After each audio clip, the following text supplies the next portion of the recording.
Thank you very much for inviting me. My background is I'm actually an associate professor of anesthesiology, so I'm an instructor as well at a postgraduate level. But I sat on the Education, Health, and Environmental Affairs Committee in Maryland for 12 years before I came here to Washington. So I'm well familiar because the issue of certification came up, and how we incentivize teachers and reward teachers to get that level of expertise. Because education is complicated. I mean, it's not, people think it's just, just naturally happens in some way, but it's not. I mean, there's science behind it, there's method behind it, and, therefore, certification is important, and, just let me know how I can help you at the level here, and, welcome to Washington. I have to come here every day, you don't, so, so thank you for being here and advocating. Congressman, thank you. I wonder if I could ask you one question. Sure. Could you share with all of us your impressions of how important residency is in your profession? Sure. And it's a good analogy, actually, because, when someone finishes, for instance, a baccalaureate degree in teaching, that's like, when I finished and got my MD degree. I had a lot of book learning. I had a little bit of experience, but to become a real expert and to gain that expertise, you do go through not only the residency, but then, of course, ultimately, more and more hospitals require actually board certification. So now you do the residency, but you actually achieve a certification status. And, of course, we actually have, in increasing number of specialties, recertifications. So what's called the maintenance of certification. And I think that in a rapidly changing environment, whether it's medicine or whether it's education, that's important. Because the techniques, as you all know, the techniques of education that we're going to be using 10 years from now, 15 years from now, are probably very, very different from the way we sat in a classroom when we were young. Couldn't be more different. And to do that, you have to keep up. You have to be at the forefront of the knowledge and application in your field. So it's the same thing in the medical field. In medicine. That's why we call it continuing medical education. You're really expected to keep up with an ever-changing field, and the field of education is every bit as complex as the field of medicine. And I will say probably every bit as important as the field of medicine. Thank you very much. And again, thank you very much for coming and advocating. Thank you. Good to see you. Thank you. So I want to start with just a very simple quote. And it comes on the homepage of the American Board of Medical Specialties, so our counterpart in medicine. The American Board for Medical Specialties, recognized as the gold standard in physician certification, believes higher standards for physicians means better care for patients.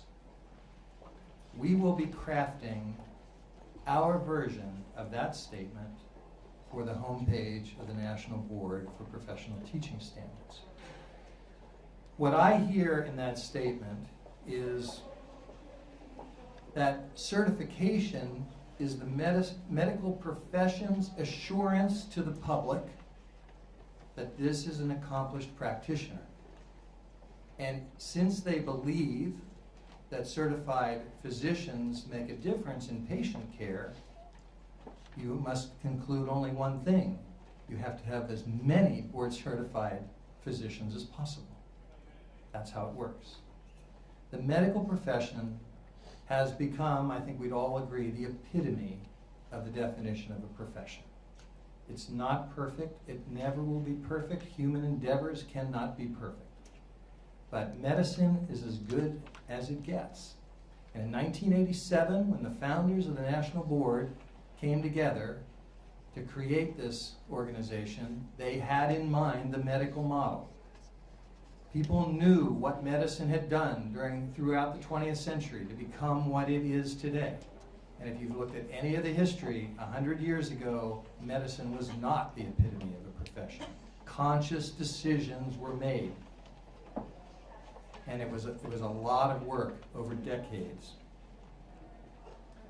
We created standards, profession-based and determined standards in 25 different areas of teaching.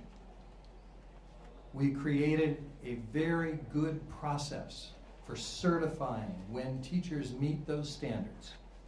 It's not perfect. We're trying to make it better. We're always trying to make it better. But you won't find a better process out there now that will certify, that will show you when a teacher is highly accomplished. What we have not done, that medicine did, was make this the norm, not the exception.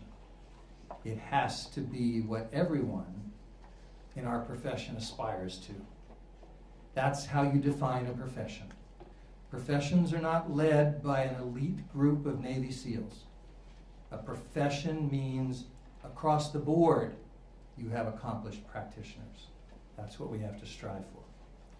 We're proud of the 106,000 board certified teachers who are out there now. I've got 18 of the best ones right here on either side of me, and you're going to hear from them in a minute. But that's 3%.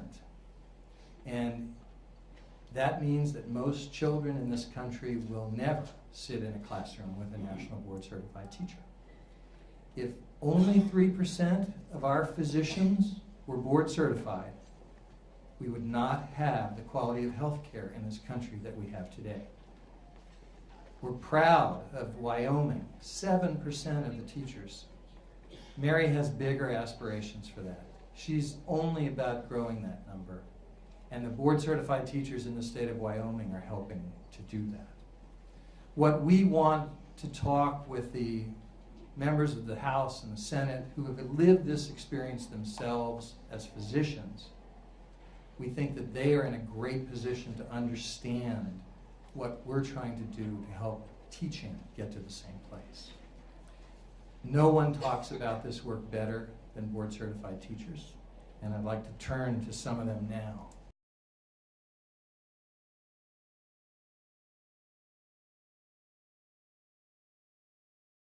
Most secondary teachers work in isolation, and we don't get to see one another. We don't get to grow from one another. We don't have opportunities to collaborate.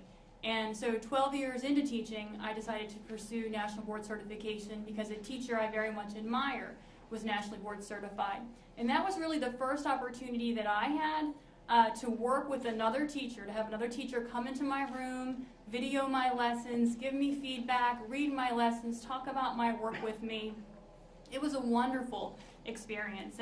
And what I'm finding also is that, as far as having that sense of professionalism, that's really about empowering people and making them feel ownership of their practice.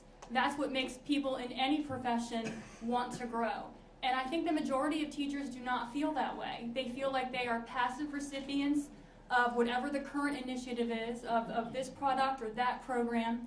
And what National Board Certification has done for me is, if you look at the language and the standards, who are these students at this time in this setting? It is based on students, not an administrator's career resume. And my instructional coordinator, who has about 100 ideas a month, will come to me and want me to try things, and I might try a few based on these students at this time in this setting. And that's very empowering, and I would just hope that all teachers could have that experience.